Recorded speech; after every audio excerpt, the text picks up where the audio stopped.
This was about 20 years ago. Me and a bunch of my friends went to a popular campground by the beach to spend the night, rural coastal area. When we arrived, there was a pile of chopped wood about 2 meters high. It was a bit of a bizarre novelty, so we had fun climbing on it and building our fire out of something that wasn't twigs. There's even a candid picture of my friends up there. So we went to set up our tents, lit a fire with ease, smoked weed, and drank, as you do in your early 20s. We went home the next day. It may have been a few days later, or maybe a week, I can't remember. But the police discovered a body of a missing young woman under the woodpile. The murderer had killed her, chopped up all the wood, driven about an hour, dumped her body, and then dumped the wood on top of her. Turned out that she had been there for about 24 hours by the time we were climbing and playing on the woodpile. I can't remember her name now, which makes me feel bad, and Google doesn't help. Her murderer was brought to justice at least. Anyways, I think about it from time to time, even though it's been a while.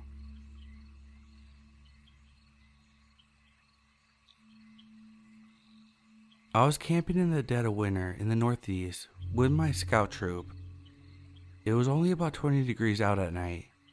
I usually wake up a few times over the night on these abnormally cold ones, but this time I woke up sweating, which was unusual.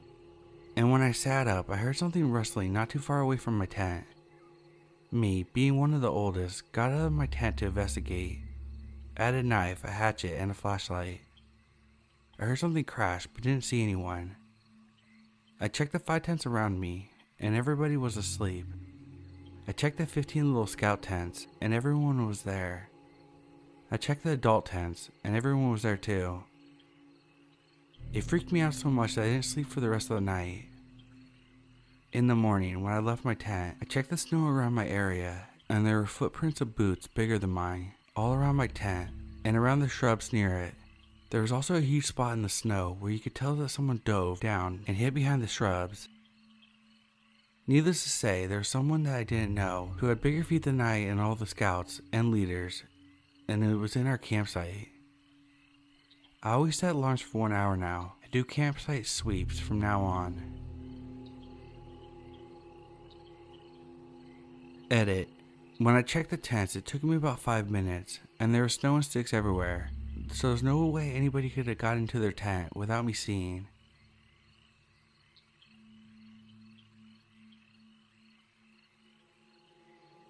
I was out with my girlfriend Sunday evening for a walk in the park. I suggested we try a new way. The entrance of the park was a narrow trail with tall grass on both sides leading deeper into the woods. After a few minutes walking, we noticed a tall man wearing a white tank top and shorts standing alone on the trail looking at us. I whispered to my girlfriend, "That's not creepy at all," and proceeded to take a different path in the forks ahead of us. We continued down the trail that ended up taking us down in this narrower path with trees on both sides. As we were walking in a single file line, girlfriend leading the way, I heard something like a branch snap behind us, which made me stop and listen. I shortly concluded that it was just an animal, or a coincidence. It was starting to get nearly pitch black, so we had turned on our flashlights on our phones, and decided to head back before it got too dark. I was walking in front now, and it just took a few steps before I was face to face with the guy with the white tank top. He was sneaking behind us with no lights on, following us in the dark. I shined my lights towards him, and he looked like a deer in headlights, like someone had caught him red-handed. My fist was instinctively clenched, and I had a real bad feeling about him. I was sure it was going to go south, and I was ready to fight. As we approached to go past him, he said, "Good evening." I replied with a confident "good evening" to show him no fear, and we continued our way back. I looked back after a few steps, and he was just standing there at the spot that we crossed him, and he was looking in our direction. I told my girlfriend to get in front, and we ran the fuck back to the exit and got in our car. Relieved, we were talking about what just happened and realized the intensity of it. A few minutes later, we see the man walk out of the trails fast. I don't know what he was hiding there, or what was at the end of the trail, but I'm lucky we turned back fast. We both felt bad vibes from him, and I believe he was up to no good. Stranger in the woods, let's not meet again.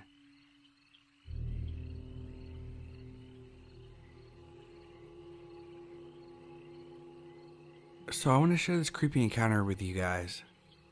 About 4 years ago, my wife and I planned an evening out for her birthday. My parents babysat and we went out to a restaurant. Because I drove, I didn't drink, so we didn't bother to go anywhere else after we were done in the restaurant. But because the night was still young, we decided to take a long drive. A location which is relatively nearby is a large national park. We decided to take a drive up there and sit and chat under the stars.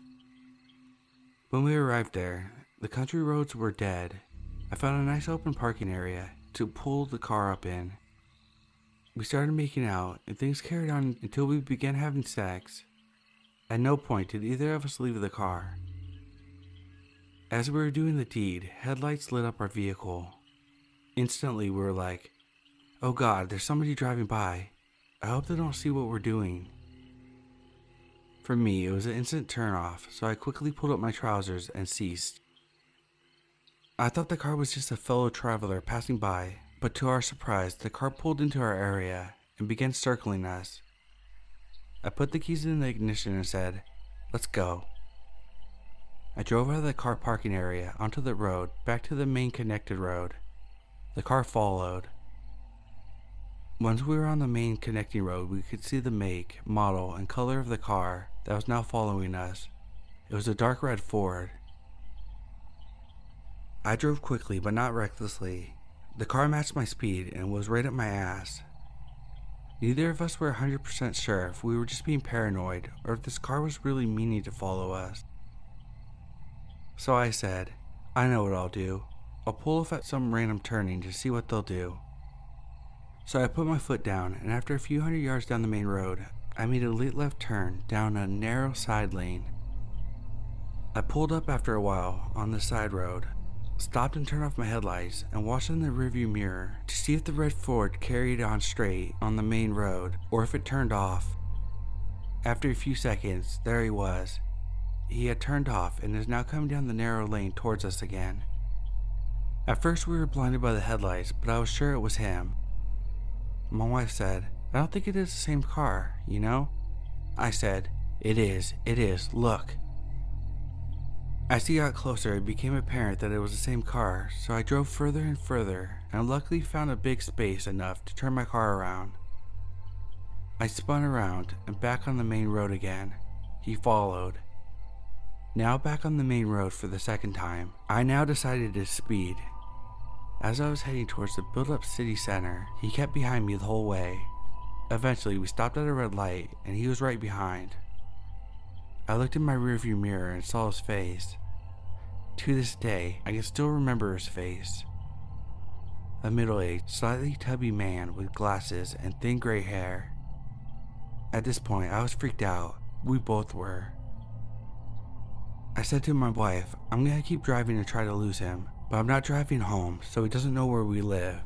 She agreed. We drove around for maybe another 10 minutes. He was still following. At this point, I was beginning to consider the possibility of calling the cops, but I thought I would give it a few more minutes of trying to lose him.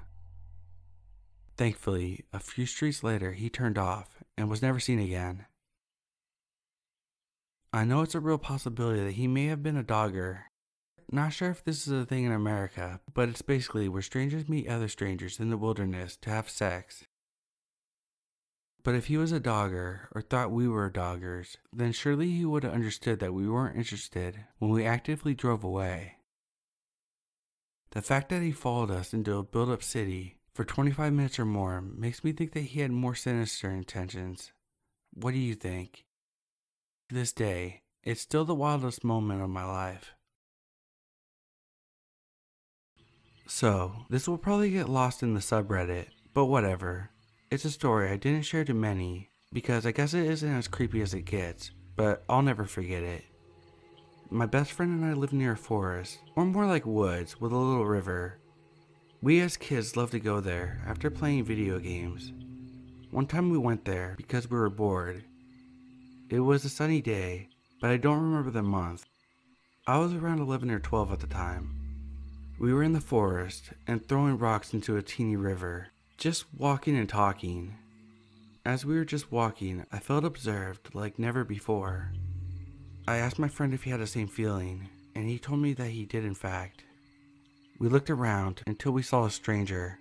He was on the top of the hill looking down at us, all dressed in white, a menacing bald guy. We were petrified. We started running out of the forest. We were so scared.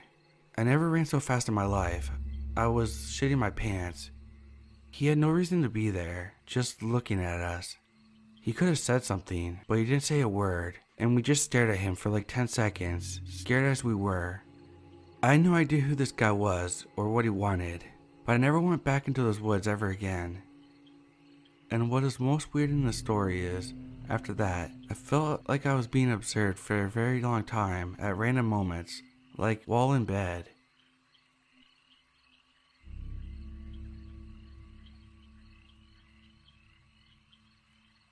Back in 2016, my friends and I for the longest time had been itching to go camping to our local campsite in Los Padres National Park in Southern California. We found the perfect weekend to go that didn't interfere with any of our work schedules. We set the date. 3 days before the trip, we found out that we were going to be hit by the El Nino rainstorm. Us being the dudes that we are, we didn't care if we got hit by the storm while camping, so we packed up our cars and made the 45-minute drive to the campsite. The campsite was a family-friendly one, where there were about 100 camping lots that circled around the clearing in the forest. We found the perfect spot that was underneath a huge thick tree that would help block out as much of the rain as possible, and it helped that the restrooms were only 30 yards away. As soon as we got to our spot, we took advantage of the afternoon sky being cleared for a moment, and we rushed to set up our spot. The layout that we did was that we pitched our tents close by, where our tent doors were only about 6 feet apart.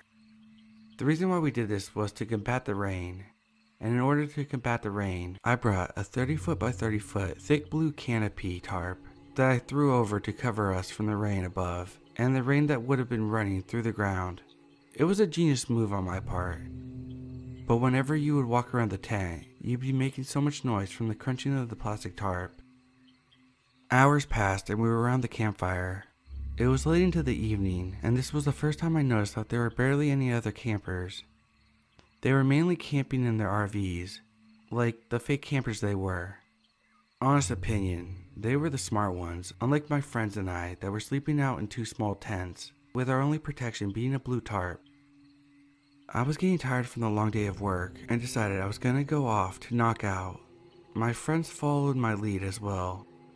The way of the sleeping arrangements was that I had my friend Ray sleeping in my tent, and AJ and S were sleeping in theirs. Before I called it a night, I whispered to Ray and told him I'm going to prank call S and AJ, but I'm not going to say anything. Ray smiled and I dialed my friends up. I called them on restricted, and S's phone started to ring.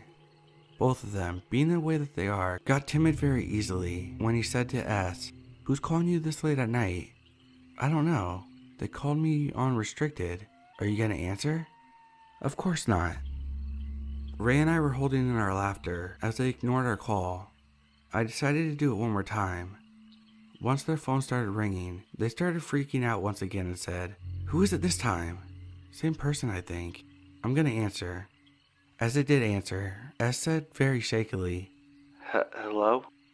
Ray and I had to hold in our laughter as we kept as quiet as possible, not wanting to make any noises that would give off that it was us. I held the phone close to my mouth as I began to breathe heavily in a murderous way. I ended the call, and just hearing them freak out the way they did was making my night even better. Me being the idiot I am, I called them one more time, and this time, S picked up the phone immediately and said in a tough voice, "Look, whoever this is, better stop. I'm gonna call the cops if you keep calling. This is not a threat." Ray and I looked at one another, and at the same time began to fake moan so loud and immediately started to bawl out in laughter. AJ and S were so mad at us for pulling a prank that they were cussing us out. Me, finally calming down from laughing so loudly, told the boys, "Good night. I'll have pancakes ready in the morning." Since I fall asleep relatively easily, I was out in a matter of minutes, while Ray, AJ, and S were up for a while longer. I was one of the first of my friends to wake up in the morning, and as I promised, I had the pancakes already cooking by the time anyone else woke up. The smell of me cooking woke up my friends, and one by one, they got out of their tents. As we were eating, AJ spoke up and said, "Hey Jay, that prank you pulled on us last night went a little too far. Yeah, you had us ready to run to our car and take off." Me feeling a little bit guilty, I apologized and said, "Sorry guys, my bad." Yeah, it's one thing to prank calls like that, but to walk around our tent and then go inside it in the middle of the night is totally out of the limits, S said. Me not knowing what they were talking about said, "What do you guys mean?" "Come on, still with the jokes. You were the one that was walking around our tent, and you walked in." Ray spoke up and said, "That wasn't Jay who was walking around. I thought that was one of you getting your revenge on us for scaring you. That wasn't us doing that. It was you two." So to explain, after I fell asleep, about an hour had passed where Ray, S, and AJ were still up, and all was quiet in the forest, until the sounds of footsteps were heard stepping on a blue tarp that was on the ground. At first, my friends thought it could have just been a forest animal wandering around, but the heavy footsteps were a dead giveaway that it was a person.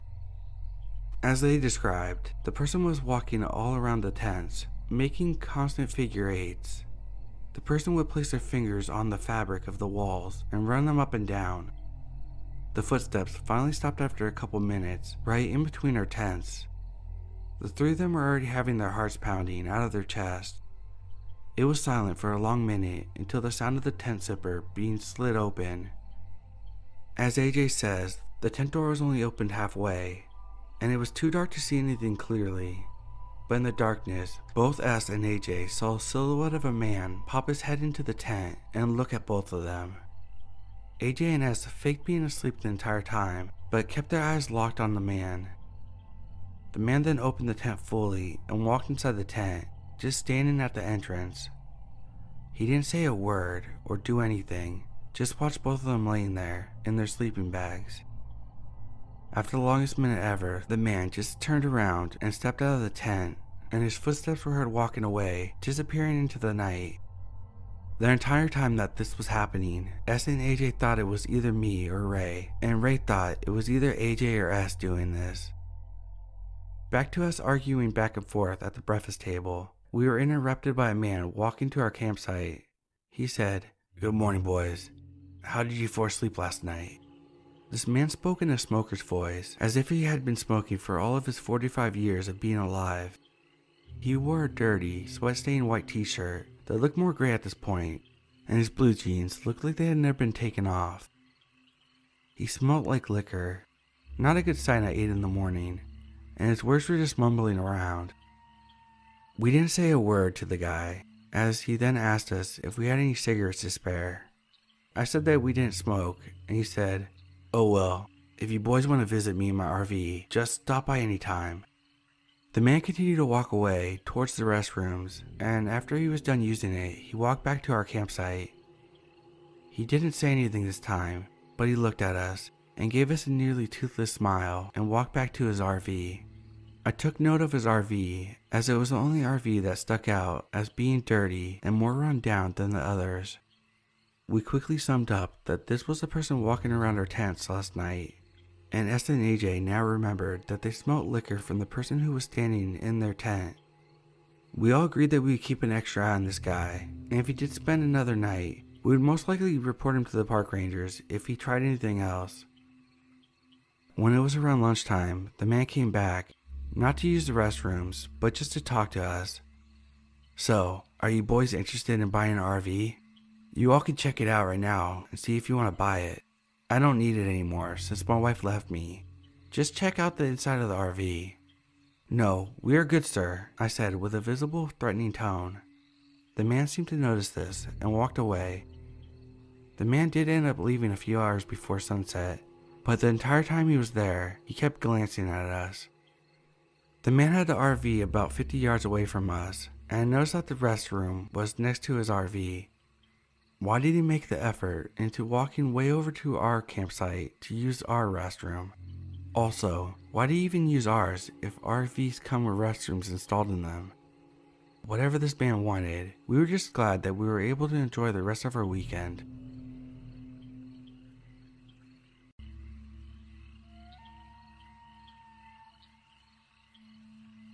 About 7 years ago, I went lightweight camping with a friend in a national forest that we were very familiar with. It was night, camp was set, and we were at camp around the campfire. Unexpectedly, it started raining, like Vietnam raining, which was very odd because the whole weekend there was no rain in the forecast at all. Anyway, we decided to pack up and head back to the truck with a roughly hour or so hike. The rain starts getting worse and the fog started to settle. That was alarming to me because we were on the ridge and the fog usually settles in the valleys, at least in my experience. So my friend and I are pretty creeped out by it. Now, I know on the trail there's a very mild split where you can go back to the parking area or do a separate trail that goes a few miles to an equestrian trail. I've been on both several times. Well, we got mixed up in the inclement weather and took the latter. We hiked for about 30 minutes or so and the rain stopped. It didn't slow or drizzle, just stopped. Hell, even the trail looked like it hardly rained on it. It was still very foggy.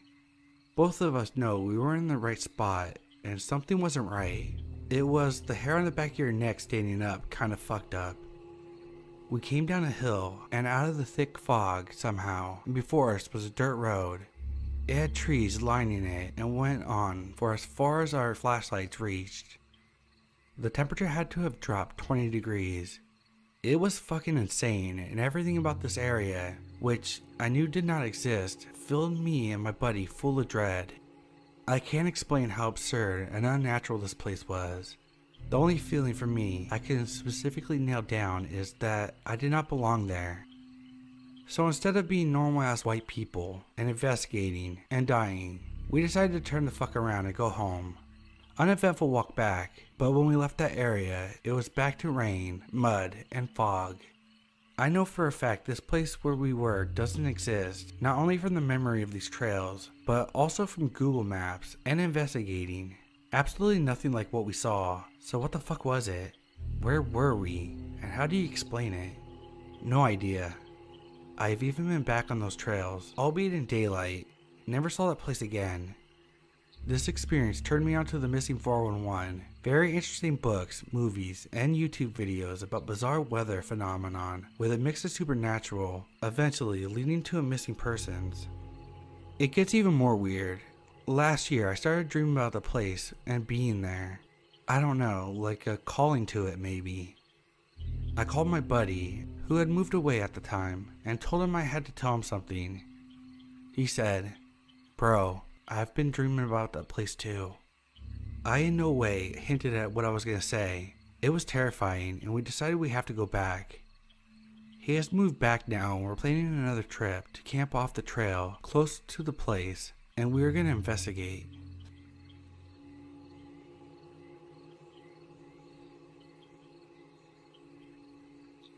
I decided to take my dogs for a walk today on one of the trails near my house. I told my husband I was heading out and wouldn't be gone long. Vincent Woods Environmental Education Center was where I ended up. I got there around 11:30 in the morning, then away we went. Absolutely beautiful day. Trails were totally empty. The perfect walk conditions. I had my 2 female Alaskan Malamutes. This is important later, I promise. We headed down the green trail since it was the shortest and went by some marsh, bogs, and the girls loved to watch the ducks. The walk was uneventful for the first little bit. Just birds chirping, trying to get some birdie love, and the wind in the trees. The usual forest sounds, and then I heard my name. Weird, but it could be someone with a radio on the different trail. Both the dogs were looking in the direction that we heard it come from. An uneasy feeling starts setting in, but like every other rational person, I chalked it up to be an overactive imagination and continued on. Then I heard my name again, a little louder and a little more insistent, if you will. Instead of looking towards where the sound came from, I looked at my dogs, who were both staring in the direction of my name, and I noticed my older female's hackles were slowly rising. Time to go, she's not happy. I decided to turn around and go back the way we came from. We had only been gone maybe 10 minutes down the trail, so it was faster just to turn back. I hear my name again. We walk faster because now the hair on both the dogs are up. One is 2 years old, and her daughter is 8 months. Hackles up on a puppy is definitely a sign that they're scared. Then I notice my dogs aren't pulling me. They're Alaskan Malamutes. They're bred to pull. Anytime we walk, literally anywhere on the leash, they are pulling. These 2 dogs are directly beside me, one on the left and one on the right. She now has a low constant growl, like she's warning whatever she can't see to fuck right off. On our way back to the exact route we came from, there's a log in the middle of the trail. I could see my shoe print in the mud and my dog's print heading in the direction under the log. This log was not there on the way. It was big enough and awkward enough that we had to go around it. Not far off the trail, just a few steps. I tell my dogs let's go. They follow reluctantly. We hustle back onto the trail. Then I hear Echo's name. She looks. Shortly later, I hear Kive. We're now on a light jog, back to the car. The hairs on the back of my neck are standing up, and everything in my body is screaming to run. Run faster. I hear my name again, this time angry. The closer we got to the trailhead, the more desperate my name sounds. We're full on running now. When we get to the parking lot, I notice I can hear the wind and the birds again. I hadn't realized that I stopped hearing the birds and the wind. We piled into the car as fast as I could get them in and didn't look back. Am I crazy? Did I upset something? I didn't take anything. I didn't move anything. I didn't touch anything. Anytime I take my dogs on the trail, I'm careful to respect nature and make sure my dogs do too. We even bring our own sticks for them to carry, if they want one, so don't take anything from the parks.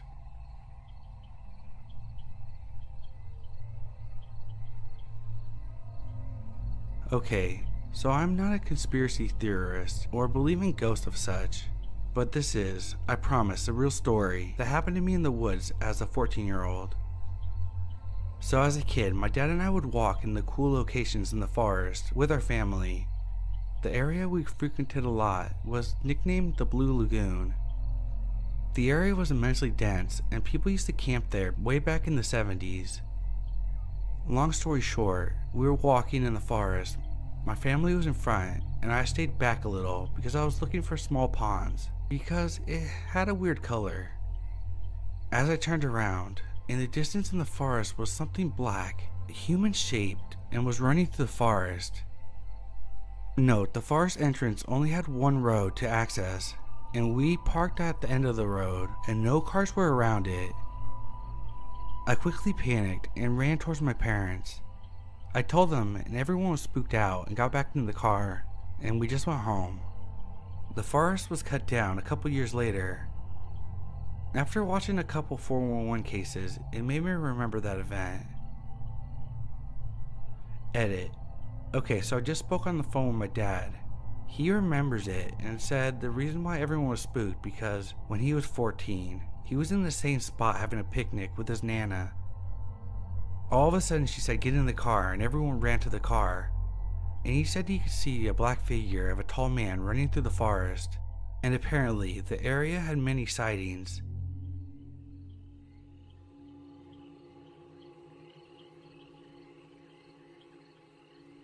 Hey y'all, I'm a hiker and enjoy walking and cycling the many trails in the mountains and woods around my hometown in Vancouver, Canada.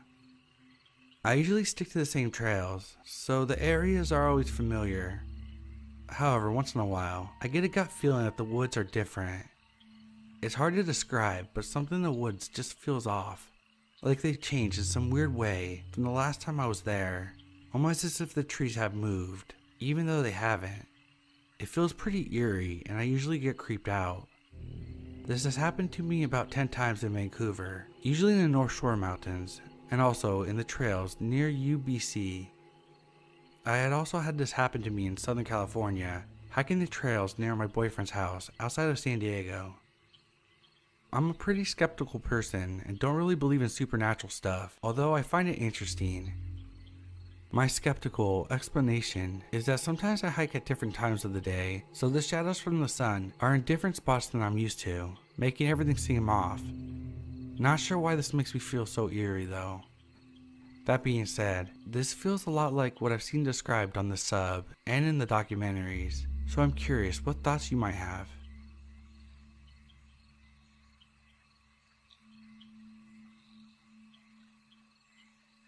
I've been hesitant to write this because I'm not sure how well it fits with the other stories. This was in Canada and in a relatively small conservation area near my parents' house.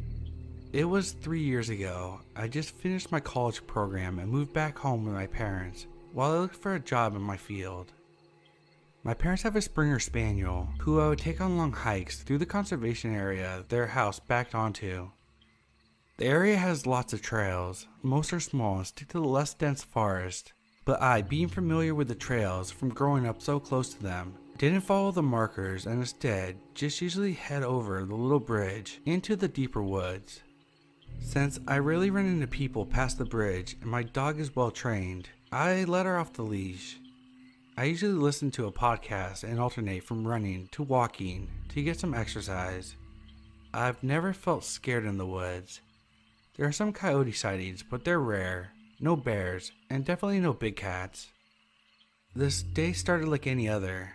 I took the dog through the sparse forest and reached the bridge to cross into the deeper forest. I have no idea why, but as soon as I crossed the bridge, I felt a heaviness in the air. I felt nervous, and the forest seemed darker. It was like I was suddenly full of dread. The dog, who normally ran wild, stayed close to me. I had to take my headphones out because I felt too unsafe with them in. We walked our normal route, and the unsettling feeling only escalated. Maybe unrelated, but we saw a dead raccoon laying on the trail. A sight I've never seen before in the usually well-kept trail. Something about it just seemed wrong, and I'm not sure why. It was covered with maggots and looked like something out of a horror movie. We kept walking until we reached the area of the forest that a field with very tall grass with the trail that we cut through. You can't see a foot into the grass. It is so tall and dense. We were walking until my dog suddenly stopped and started growling, staring into the grass beside us. My dog never growls. She is the sweetest girl ever. Instantly, I was scared and stopped walking. I decided to clip the leash back on the dog just in case I had to run. She kept growling while I stayed silent, frozen, and listening. Suddenly, I heard what sounded like a human walking through the grass towards us. It sounded big, and I could hear distinctly the sound of human footsteps. There was no reason for a person to be standing in the tall grass that deep into the woods. The sound of footsteps broke my frozen state, and I suddenly booked it back the way we came. The dog seemed in agreement and ran with me. I didn't look back until we were over the bridge. When I did, there was nothing chasing us. I didn't go back in for a while. I was too creeped out. When I finally did go back, I couldn't have my headphones in anymore. I don't know what happened that day, but I've never felt that kind of dread in my life.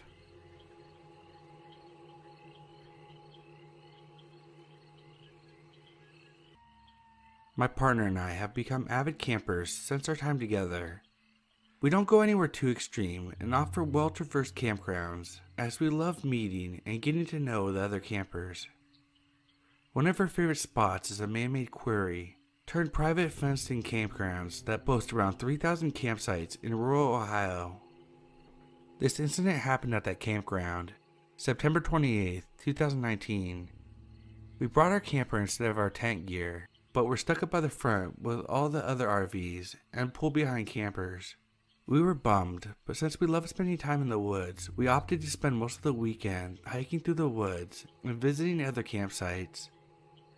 Late in the evening, we were doing one of our hikes where we came up with a brilliant idea to get lost, or walk with no direction, and just take different paths and turns as we came across them. Since it was all fenced in, we figured there wasn't much bad that could happen. All of our twists and turns ended up taking us back to the very campgrounds, where campsites are more far apart from each other and neighbor several hundred acres of forest behind the campground's fence. It was a nice quiet stroll and went on for a while. My partner noticed the porta-john and stated that he needed to make a stop. I said okay and kept walking ahead, both to give him privacy and to just drink in the beautiful summer night alone. I stopped maybe 30 feet ahead down the path. A few minutes passed before something happened. As I was standing there with my back towards the porta-john, I heard rustling noises behind me, then a thud. Thinking it was my partner finishing up and exiting the porta-john, I waited a couple more seconds for him to catch up to me as I looked out into the woods. My partner is tall and athletic, and I heard him running behind me. I both heard the footfalls and felt him come up behind me quickly, as if he was trying to spook me. I smiled and spun around really fast to look up at him and catch him right before he could touch me, but to my shock, when I spun around, there was no one there. No one, not my partner, not another person on the path, no one even in the sparse campsites within eyesight, but I swear on my life I could feel someone standing directly in front of me. Someone or something, just as tall, if not taller than my partner. I know what it feels like to have him tower over me, and I felt that same sensation. I instantly dropped my smile and froze. I didn't know what to do. I felt like if I moved, I would be in serious danger, and I felt like I suddenly couldn't hear anything. It just felt like time stopped, and I didn't even want to breathe. The air got heavy and tense, almost like it got very humid very fast. Just when I felt the tension was at its peak, my partner exited the porta-john and loudly started talking to me while walking over. As soon as he was within 8 feet of me, the sensation of someone standing in front of me disappeared. The air cleared and the heaviness quickly dissipated. The whole incident couldn't have been more than 20 seconds, but it felt so much longer. I said nothing as we continued to walk, shaken. I asked to go head back to the camper. I generally believe that if I had walked in a bit farther ahead, or if my partner had just taken a minute longer, I wouldn't be typing this. I lived in the Pacific Northwest in Kitsap County, Washington. Since then, I've always lived on the edge of a body of water, mainly the Great Lakes, Erie, and Ontario. I currently live in a country that has been previously mentioned in one of the missing 411 cases. I can't help but feel that I dodged a bullet that night, even though I had no idea what could have been facing me at the time, and I didn't discover the missing 411 phenomena until this year. I'm grateful for my partner every day and view him as my protector.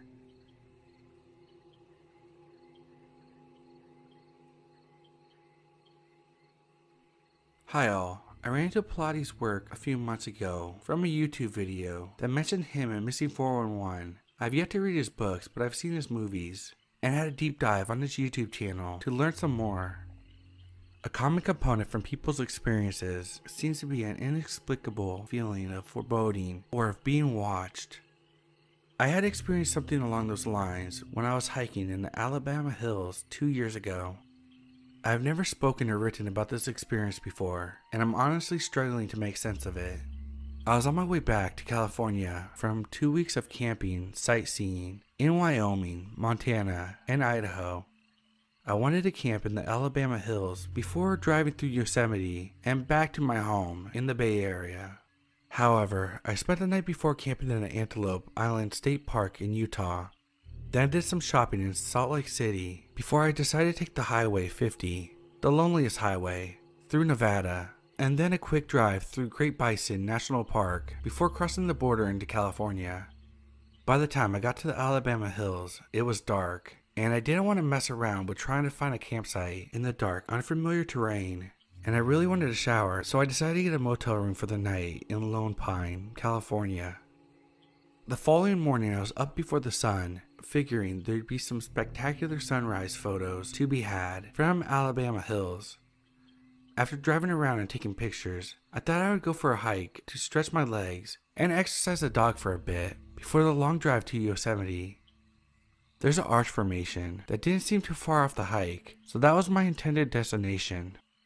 I had the dog off leash, and we were well on our way, maybe 200 yards from the truck, when suddenly my dog stops in the middle of the trail and just freezes, staring at something up ahead. I walk up to him and stop, trying to see what he's staring at. The sun was sort of in my eyes and I couldn't really make out anything. Suddenly, my dog got his hackles up and bares his teeth, starts growling, and lets loose a frantic volley of barking. Thought that it must be a predator, coyotes, maybe a mountain lion, or something, so I immediately reached for my pepper spray. Now, my dog is no stranger to nature. I've had him for 4 years at this point, and he's been in more national parks than almost anyone I knew. We racked up a lot of miles together, and I can read his body language very well. I've seen him scared, from fireworks, but I've never seen him get aggressive at anything. He's not a barker by nature, unless UPS is delivering at my house, or the doorbell goes off. He's part terrier, and has a strong prey drive, so he will go after anything that runs away from him. Cats, squirrels, birds. But he's also a big pussy, and won't generally mess with bigger animals. The day before, we had walked past a herd of bison, and he didn't utter a peep. So to see him just absolutely frantically aggressive and scared at the same time just baffled me, and it immediately started ringing alarm bells. Now, I don't know if it was feeding off my dog's energy, but I suddenly got this very deep sense of foreboding, like something was watching and hunting me. It instantly triggered my fight or flight reflex, mainly flight because I still couldn't see anything. Now, I'm 40 years old, grew up in the middle of a civil war. I was a bona fide gang member in my teens. I'm a US Army infantry veteran, and I've been working as a security contractor since I separated from the service. In short, I've seen some stuff, and I have some faith in my fighting abilities. This was one of the few times in my life where I was really scared for my life. Legs wobbly, can't breathe kinda scared. I transferred my pepper spray to my left hand and drew my pocket knife into an overgrip on my right hand. I was kicking myself for leaving my Glock 19 behind in the truck. We were at a standoff for what felt like an eternity, but was probably no longer than a minute. My dog, alternating between staring and barking, still with his hackles up, head down, teeth bared, all classic signs of aggression. I tried to coax him forward, but he wasn't budging. I was also reluctant to turn my back just in case it was a mountain lion, and I didn't want to trigger the attack, so I started retreating, face and body still facing forward. I started stepping backwards. My dog also started stepping backwards right next to me, still growling, still with his hackles up. We backtracked maybe 20 yards around this rock formation when my dog suddenly bolts back to the truck. You know that joke about two guys and the bear and just needed to run faster than the other guy? Well, I was that other guy. And the absurdly comical thought that passed through my head was, you little shit, you just left me to be Ian. My dog was gone. I wasn't as fast as him, and I couldn't remember the last time I ran, but I ran after him, downhill, full on scared for my life, sprinting. And another absurd thought popped in my head. If I trip now and accidentally stab myself with my own knife, my mom's gonna laugh at my funeral.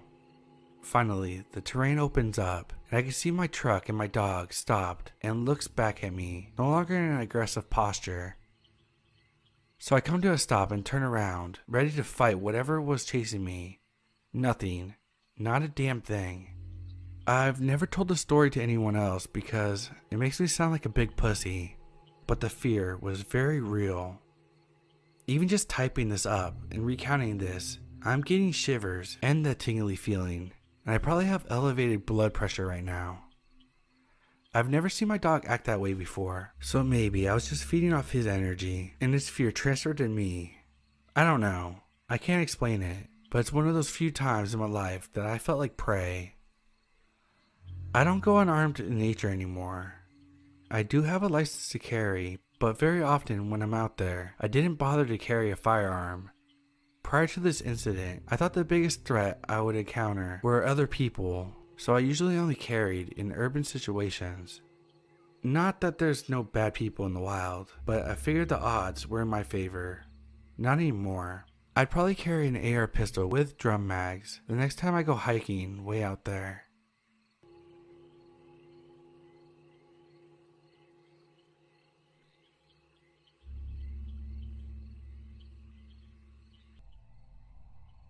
back in 2007, I was taking a walk with my boyfriend down to my neighborhood park. I can't exactly remember how late in the evening it was, but it was dark out, probably around 8 or 9 p.m. The park is at the end of a cul-de-sac, and it backs up to a small wooded area and a creek. As we are getting closer to the park, we start hearing very unusual and loud sounds that were like a snarling, screeching ape. We figured it was just a coyote or a fox or something and continued towards the swing set area at the park.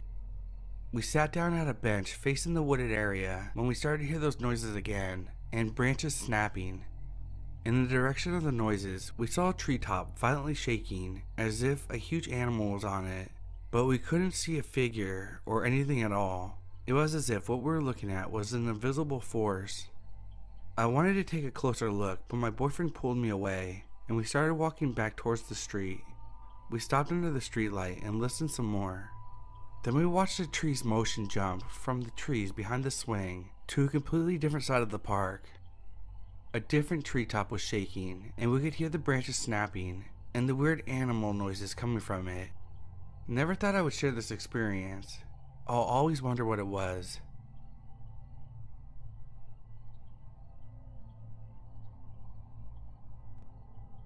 This happened in Grindstone, Pennsylvania, back in the 90s. I was probably around 8 years old, and my brother was about 5-ish. We lived on a couple acres in the country, with a farm on one side and your basic farm fencing with a thick forest on the other side. With growing up in the sticks and Dad being an avid hunter, us kids were taught to be aware of our surroundings and wild animals, things like that. Also, we were taught never to wander off without telling an adult, not to trust strangers, the normal safety stuff kids are taught. Anyways, as a kid, I thought the woods were creepy and scary. There was no way in hell I would go into them by myself. So, I was playing outside with my little brother, and he went into the house. There I was by myself when I heard my mom calling for me. "Kimberly, come here. Kimberly, over here. Come here, Kimmy." This was a little weird to me because why would my mom be in the woods right now? I climbed over the fence anyways and started walking towards my mom's voice. Then out of the blue, I felt like I was being watched and got this bad feeling. I started to wonder how my mom got into the woods without going past me. You know, thoughts like that. So I turned quickly and ran back to the house where I found my mom at the kitchen table and my brother playing video games in the living room. I then asked her if she called for me, and she said no, and asked me why. I told her what happened. This led to us being told to stay inside and play inside for the rest of the day. I'm now in my early 30s, and I've asked my mom about this incident, and she still swears that she never called for me. There's something about this situation that still really bothers me to this day.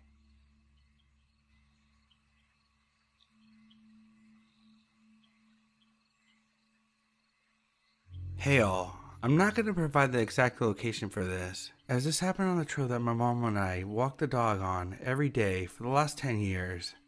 It was pretty close to our home. I live in a rural area of the Pacific Northwest, and so there are a lot of trails just outside of town that bordered on a lot of forest. This was one of those, but it was probably the biggest trail in my town. It was actually an access road to some stuff, so it was about 10 feet wide and gravel. At the time I briefly went missing, I was about 10 years old, and I had walked the trail every single day for 3 to 4 years. My mom was with me, as was our dog, an 85-pound Rottweiler Lab mix. I had been warned not to go off the trail and wouldn't have normally, but there was a small sub-trail that had a rope swing over a creek. I loved to play there as a kid, and that day I crossed the creek on a fallen tree bridge to hang out on the side while my mom talked to her friend that she ran into. I was within sight of my mom, a clear view across the creek, when all of a sudden it was like things swirled. My surroundings were completely unfamiliar, and there were plants that shouldn't have been there. The wrong kind of trees, with the leaves at slightly the wrong point of the season. Of course, I knew what to do if I got lost. I hugged a tree and shouted for my mom. I was probably 300 yards away at the time, at the absolute most. She should have heard me, but she didn't. I wasn't there for very long before our dog came and got me. He wasn't a very smart dog. With all love, saying he was dumb as a bag of rocks would have been an insult to the rocks. He also didn't like me nearly as much as he liked my mom. Total mama's boy, and would have stayed near her, but he calmly walked up to me, nuzzled my hand so it was on his head, and walked me back to the creek where I could see my mom. I thought I'd been gone for 15 minutes or so, but apparently it had been an hour plus, and multiple people were looking for me, including walking directly on the path I had never left.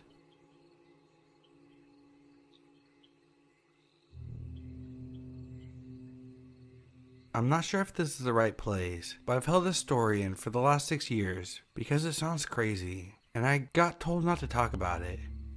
I went camping 6 years ago with a now ex-boyfriend of mine. The campsite we picked was beautiful. We were able to drive up through some small trails.